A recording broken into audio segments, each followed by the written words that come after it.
அதையே எடுத்து சொல்ல ஒரு அலைவன் என்ன யேசுராஜா வருக மிக சமீபம் அதையே எடுத்து சொல்ல ஒரு அலைவன் சும்மா நான் இருக்க மாட்டேன் நான் கம்முன்னு கிடக்க மாட்டேன் ஐயா சும்மா நான் இருக்க மாட்டேன் நான் கம்முன்னு கிடக்க மாட்டேன் கம்முன்னு உட்கார மாட்டேன்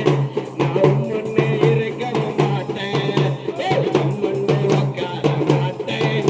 நான் உம்முன்னு இருக்கவும் மாட்டேன் ஏன்னா யேசுராஜா வருக மிக சமீபம் அதையே எடுத்து சொல்ல ஒரு அலைவன் ஏன்னா யேசுராஜா வருக மிக